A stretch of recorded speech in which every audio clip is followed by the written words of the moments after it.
My guest began seeing visions as a child, and later he saw the last days of planet Earth. Next on this edition of It's Supernatural. Centuries have come and gone, offering wisdom and understanding throughout the ages. Today there should be nothing beyond one's power to discover, and yet the strange, unusual, and mysterious world of the supernatural defies understanding. Stay tuned for a unique and powerful investigation into a curious, undiscovered universe only on It's Supernatural. Hello, I'm Sid Roth, your investigative reporter, and I'm so looking forward to this show today. As my producer, Janie, tells me that she checked out this man with a number of her friends, and he has given them the most precise words that have come to pass. Ken Peters, let's go back. Even as a child, all of a sudden, visions started coming to you. Tell me the first one you can remember. The first one was, I was about 8 years old, I believe, doing a religious ceremony in our church. And it was called... You were Catholic? I was Catholic, yes, Roman Catholic. And the ceremony was called the Stations of the Cross. And we would pray the rosary over each station. And the stations were a mosaic picture of the week of Passion of Jesus. And I don't remember exactly which one it was, but as we were praying, I looked up, and the tile mosaic picture became like a television picture in front of my eyes, a movie. And Jesus was carrying the cross.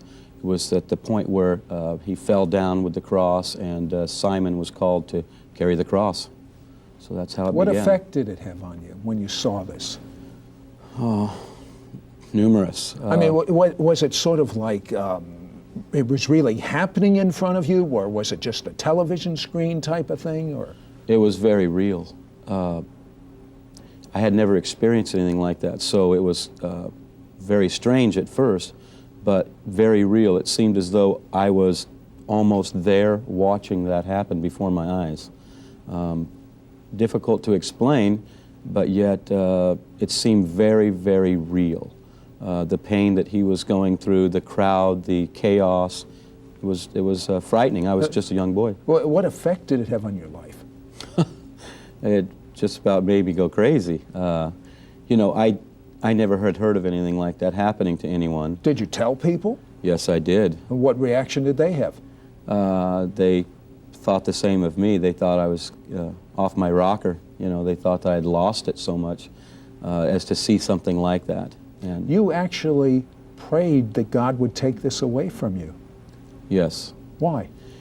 The visions and the things that I began to see were wonderful. They were encouraging, but yet at the same time, these kinds of things weren't happening to my friends. And unusual things would happen to me. I might be at church and start crying, and I'd start seeing a vision or something. And why would you cry?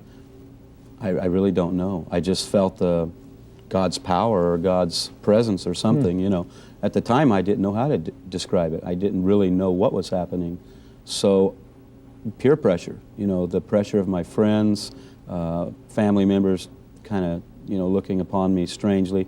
So I wanted it to stop. And then, at age 21, something even stranger than that happened. Tell me about it. Well, I had went to sleep at night and began to have a dream. Sid, I don't normally remember my dreams. I'm sure I have dreams probably like you do, but I don't normally remember them. Or if you do, you remember maybe just a little Bits sketchy. and pieces, yes. Yeah. This dream started, I was able to understand the starting point, the time it went through, and the ending point. It was a dream about pretty much the end of the earth that I could understand at the time. Halfway through the dream, I woke up frightened, terribly frightened, and just in a literal pool of perspiration in the bed. Did you tell your wife about it? Yes, I did, and she said I was having a nightmare. Well, you were, from what you told me. It was very frightening. I woke up, and I wasn't quite sure really what to do. I was quite a rebellious person at that point in my life. So praying, doing something like that. It wasn't one of my practices. But when I got up and began to pace the living room floor, I really felt a strong sense that I needed to read the Bible. Well, I didn't read the Bible. But I thought you were a practicing Catholic. Well, I was, but I didn't read the Bible. You know. Okay, so you had a Bible at least. Well, I actually, it was about 3:30, 4 o'clock in the morning. I went out to my garage and began to look through all the books that I had in boxes, and I found a Bible and ended up bringing it into the house, sat down in a rocking chair, and part of my habit is to always flip from a magazine from the back. Mm-hmm. And so I flipped to the back of the Bible and started at a portion called the Apocalypse. And I thought, well, I'll read this. I mean, I don't know what this means. Never had read it. Began to read maybe 3, 4, 5 chapters. Is this like the Book of Revelation? Book of Revelation. Okay. It didn't say that in my Bible, though. Okay. So that was pretty foreign to me. It didn't say it in my Bible either. I come from the Jewish background, but that's okay. Well, I wasn't quite sure what it was. You know, I really wasn't sure what apocalypse even meant. But after a brief time of reading, I fell back asleep. I fell asleep in the chair, and the dream started exactly at the point it stopped. It was astounding that what I had saw. What frightened me to wake me up was a very wicked being at the front door of my house where my door locks had been changed. Someone had taken the door sets, you know, your lock and your doorknob off the door, and I kept hearing something inside of me tell me, don't go back to your house, but flee. And there was much chaos going on during this dream. The dream seemed to take about maybe 3 or 4 years, you know, to transpire over time, to guess at it. And it seemed as though at this point, maybe a year or so had transpired in the dream. And so when I went to the door, there was this very frightening figure. I don't know what it was. It looked like a human. It was very dark, sinister looking, very frightening. And so I slammed the door shut, and that's when I woke up. Well, when I fell back asleep in the chair, the dream started at that exact point. And so I ran, I fled. And from that point, I met an individual who began to tell me about Jesus. And, you know, he began to tell me what had been going on because there was chaos. The police were no longer the law enforcement officers, but it was more like a military. I saw some military vehicles that recently I've seen now that I didn't know were in existence that now are. You saw them in your dream, and they didn't even exist at that time. Exactly. Saw them in the dream, didn't exist. At least to my knowing, I had never saw them in any pictures or anything. So what had happened is this man began to express to me the plan for a person to be converted to faith in Christ. And so I agreed with him, and then he began to expound to me what was going on in the world, because it was almost undescribable, the chaos. Well, hold that thought. We're going to be back in a moment. We're going to find out exactly what he saw for the last days of the world. Don't go away. Be right back.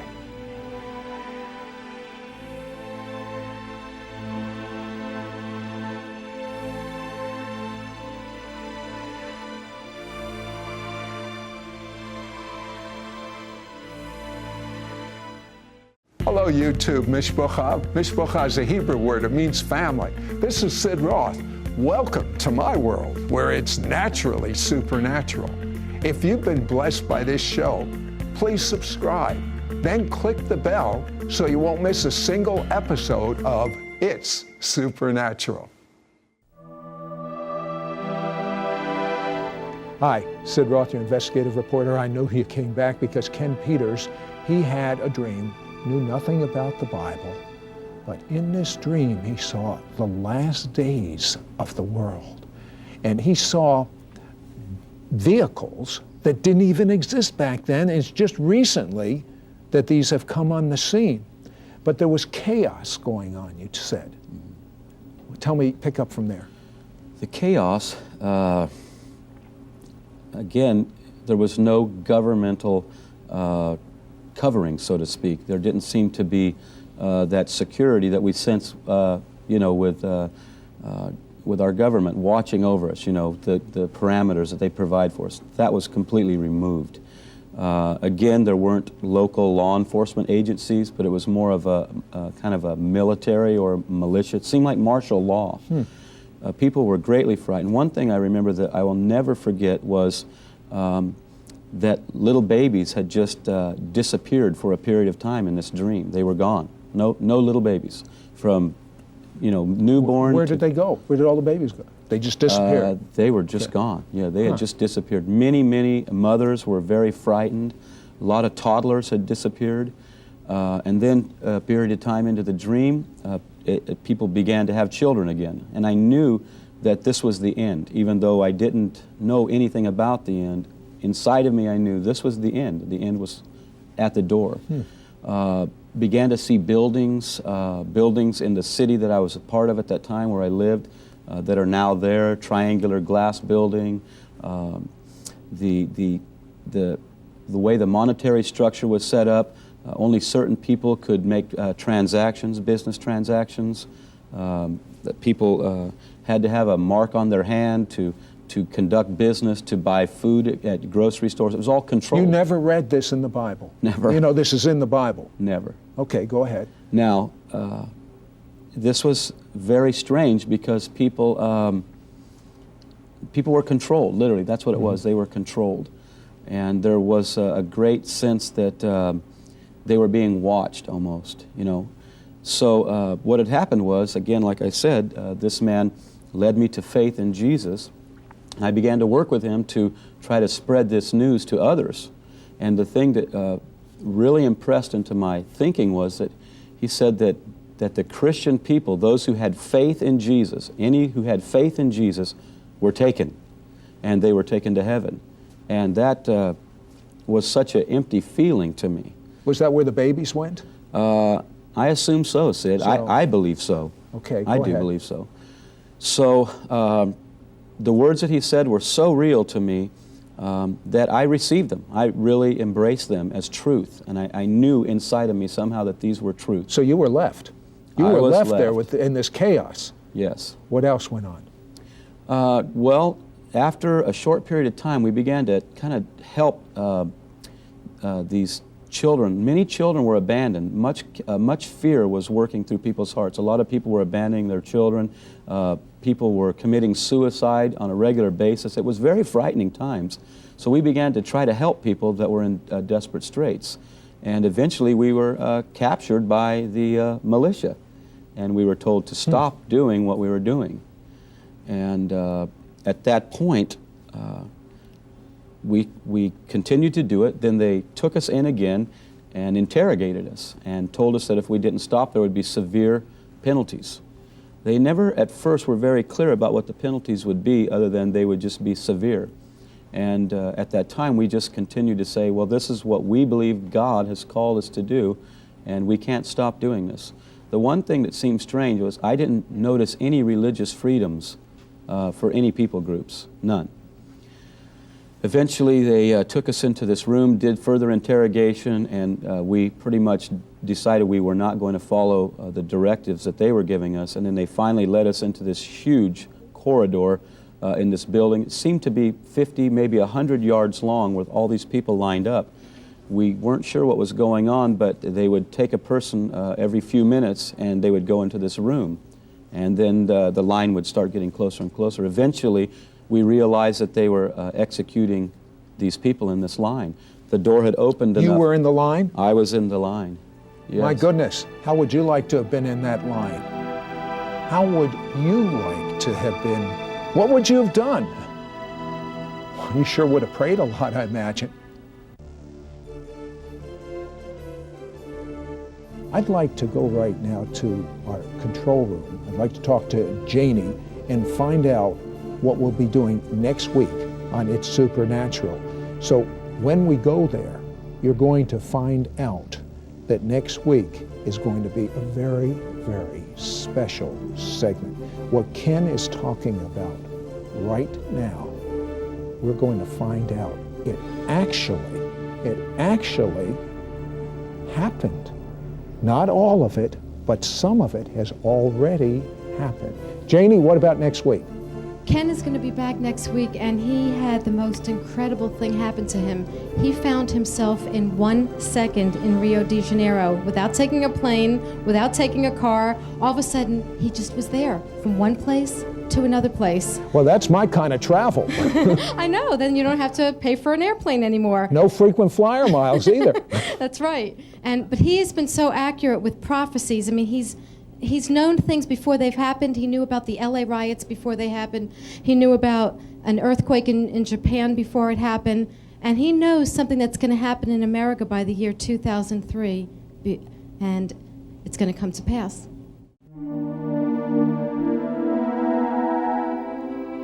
Hi, Sid Roth, your investigative reporter. We left off with Ken Peters, and he was having a dream, knew nothing about the Bible, and in this dream he's in a line and he's headed towards, was it execution? Execution. You knew it. Yes. Well, what had happened after many people had progressed through the line is that the door was left open. I don't know why, but the door was left open, and we began to see what was going on.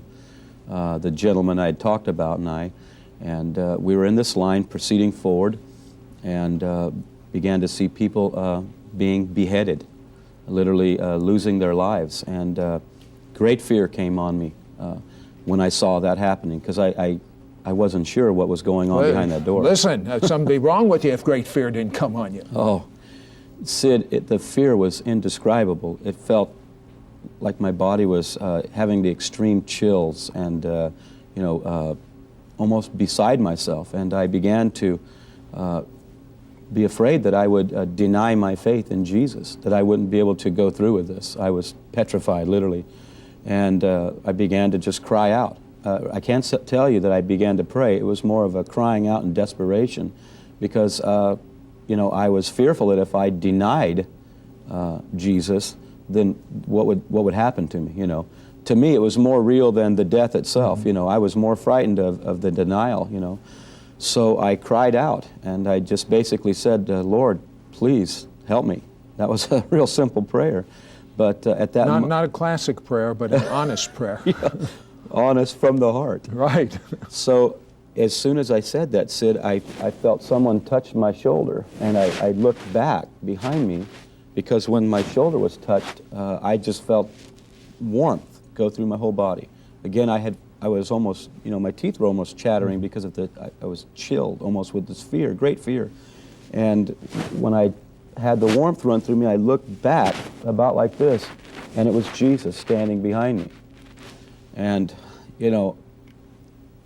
a million thoughts could run through your mind if you could explain them in a matter of milliseconds, but I couldn't, except that great peace just flooded me. And then he spoke to me, looked right into my eyes, spoke to me and said, "Fear not, for death will never hold you." And beknownst to me what those words meant, I was coming up to experience death. And just a few moments later, the individual that was ahead of me was executed, and then it was my turn. And they asked me, it was strange because they could tell the people that were going to crack. They could tell, and there were some that left the line, What do you mean by crack? Just Deny the Lord? Deny, yes. Deny the Lord, yes. And so I think they had noticed that in me previously in the line. And so they asked me again, and I said, no, Jesus is Lord, and I can't deny faith in Him. And so the executioner, they put me in the position to be killed, and as soon as it was a sword, as soon as the sword touched my neck, the moment it touched me, I was gone. And there I was with the Lord looking upon the whole scene. It was phenomenal. Instantly in His presence, away from what I was experiencing in death, and witnessing all of it. Immediately at that point, the executioner took off his mask and said, I will not kill any more of these people. And then did you wake up? And then I woke up. How did you feel? Very confused, very besides myself, really. I can't. Now you knew religion, you went to parochial school, but you told me you really didn't know Jesus at the time of the dream. No, I didn't. I knew about God, I knew about Jesus. I went to church every Sunday and saw a cross in the church and the whole religious part that I was a part of, but didn't have a relationship with God as like you and I would have or something. You know what I mean? So it was foreign to me. It wasn't something I could perceive. So what happened next? I went and wrote everything down that I could remember. It was so vivid. It was in Technicolor, literally. So I wrote it down, and I worked with a Christian man. He was one of the finest men I'd ever met, and I just literally, I harassed the man daily, but I knew that he was a genuine... Why did you harass him? Probably just because I was a very ornery individual. He was filled with love, literally. I would harass him, and he would never respond in anger. Ken, how do you know that dream was true? I believe it was true because of the things that I couldn't have known about beforehand that have happened now. Things that weren't in existence that are now in existence. The way, one thing I saw was a scanner for hands in grocery stores and in retail centers. And recently I was even in a retail center where the exact scanner I saw, it showed a hand with a like a beam coming off this. And I asked the lady at the counter, I said, well, what's that for? And she says, well, eventually they're talking about putting some type of implant so that all people have to do is just put their hand through here to have their transactions done. So there's no need for checks and credit cards and money. And so I had seen these things before they were in place. Now, you said that something caused you to want to read the Bible. Mm-hmm. Tell me about that. You know, Sid, at the time, I didn't know that God would speak to people on a personal level. My perception of Him was He was far away. You know, He was out in the universe somewhere, and He was way too busy. And I've come to know through the years and realized at that moment that God was speaking to me. So when I took this dream to this individual, he began to tell me that God is trying to speak to you. And he's the one who told me these things that you have shared with me are right out of the Bible. And so he asked me also, he said, have you read this? I said, no, I read a few chapters halfway through this dream, but, you know, without any understanding of what they were. The scriptures made no sense to me. You know, I wasn't enlightened to understand them. You know, I was just reading because I knew at that moment that's what I needed to do, you know. I think it might have been my religious background, you know. I was trying to find God, but I think it was kind of on my terms, so to speak. What happened next? Well, he began to tell me that I needed to be saved from my sins, and I didn't like that. I did not want to hear that. I enjoyed my lifestyle.